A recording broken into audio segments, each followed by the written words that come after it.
Carroll. Hi, Member Good Carroll. morning. How are you? I'm well, John. Sorry for my tardiness. No problem. Well, good. Okay, it is 9:02. We will begin. Good morning. Morning, everyone. My name is John Von Paris, and I am the chairman of the MDTA Finance Committee. I hereby call the meeting of the Finance Committee to order at 9:02 a.m. In accordance with the live streaming law, this meeting is being conducted via video conference and is being live streamed on the MDTA Finance Committee webpage. All members will have their video active during the entirety of the meeting.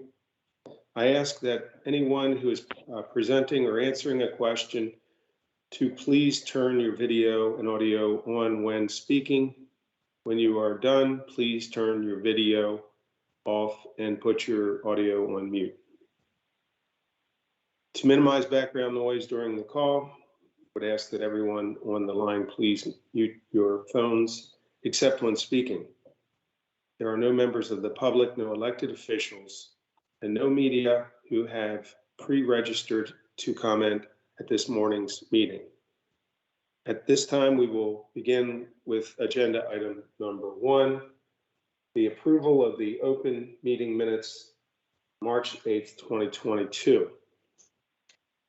Make a motion that we approve the minutes.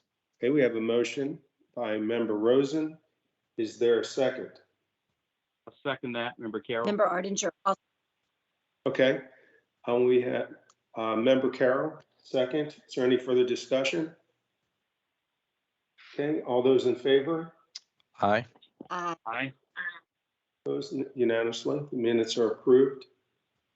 We will thank you, members. We will move on to item number 2.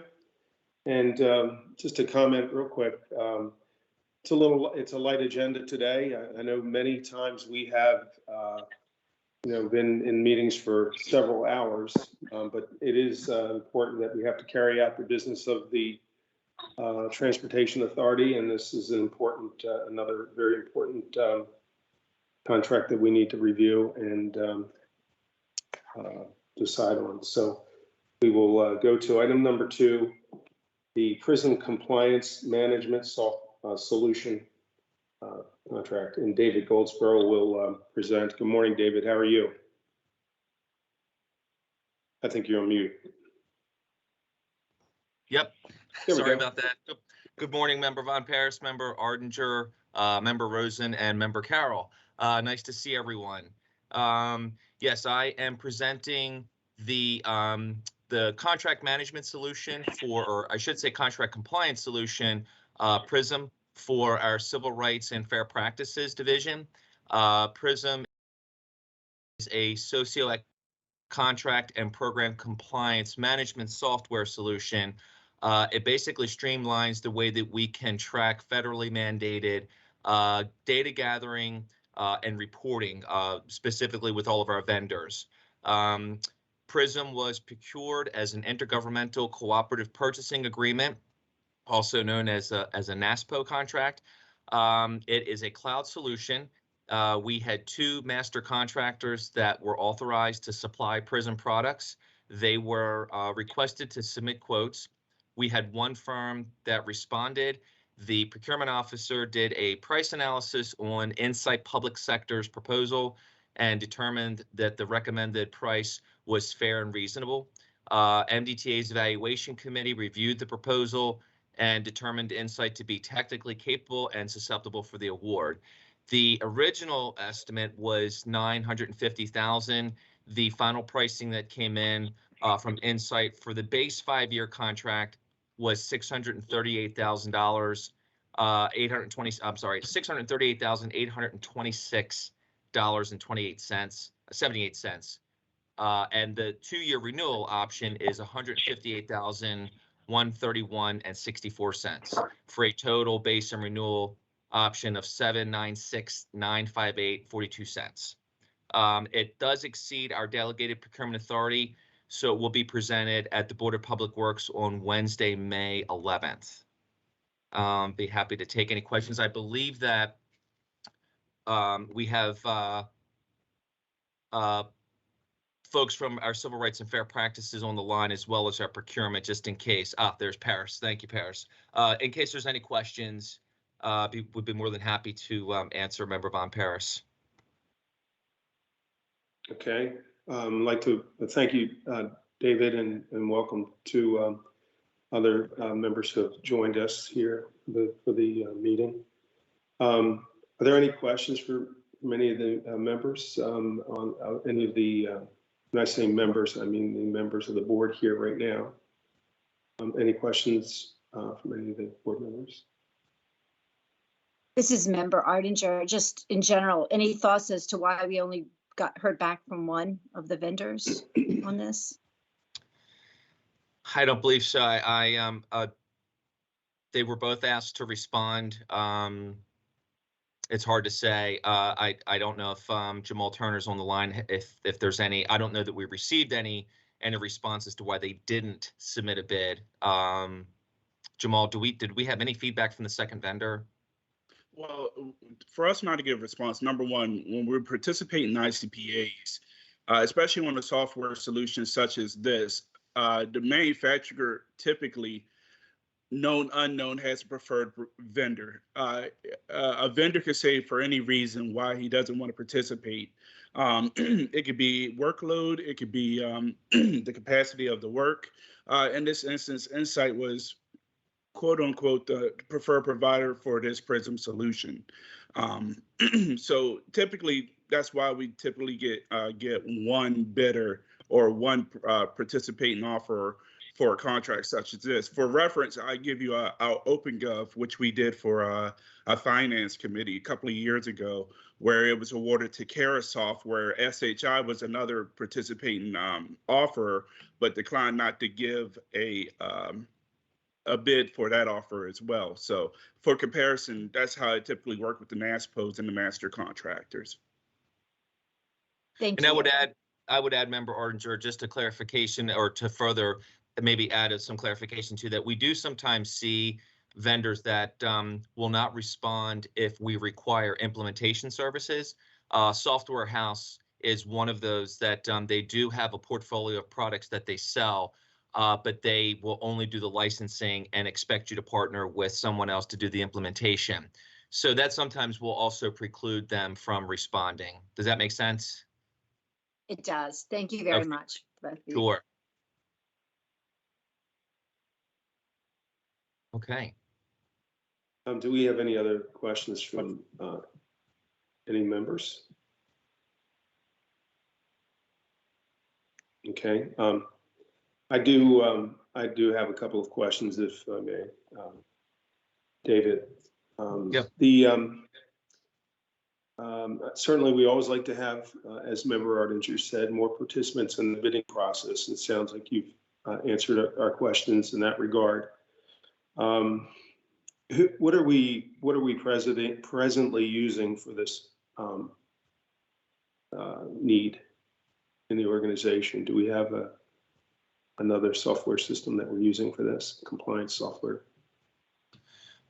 Paris, can you comment on what Civil Rights is using right now? I believe the system is hosted or with TSO, the Secretary's office. Correct. Good morning. My name is Paris Lee. I'm the acting director of Civil Rights and Fair Practices. And this current system that we're using now is actually two systems. We're using one system from MDTA, which is iFamous. And again, that system was developed for users that use FEMAS. Unfortunately, we're not on FEMAS as a financial management tool. So we have to also use our Access database, which is an in-house tool. But we have to work with finance and procurement and construction to track information that's vital for not only federal reports, but state reports as well. And the anticipation is that if we use this software program, it'll streamline our processes and better direct our resources to do a fully best practices of compliance. Okay, and then I know that we purchased this through more of a, I think it's through an intergovernmental cooperative purchasing agreement. And I just, the last question I think I have here, and thank you for that explanation, Paris.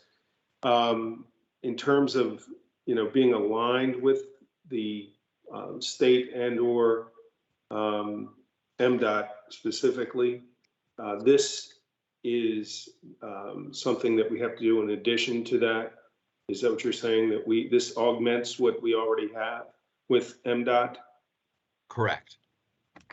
Okay, so, alrighty. I do I'm believe not- that, I'm sorry, Member Von Paris. I was just going to No, make a go. comment. I believe that the MTA might be using Prism as well. I think there are other groups that use Prism. Paris, is that correct? I think we validated that.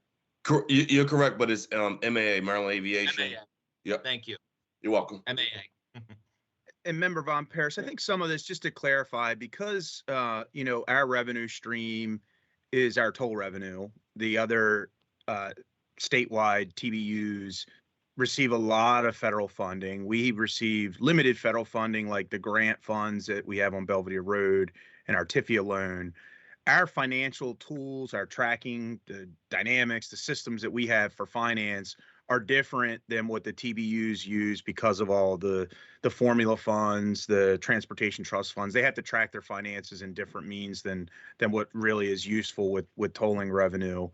But one of the benefits of this Prism tool, as I understand it, and Paris, help me if I'm wrong here, is this will allow us to be able to use our financial tools that we have today and integrate it with Prism in a way that, instead of relying on a lot of consultants to help do a lot of the data gathering and tracking and spreadsheets, this will help us to be able to do a lot more of the work ourselves in-house by having a really streamlined tool.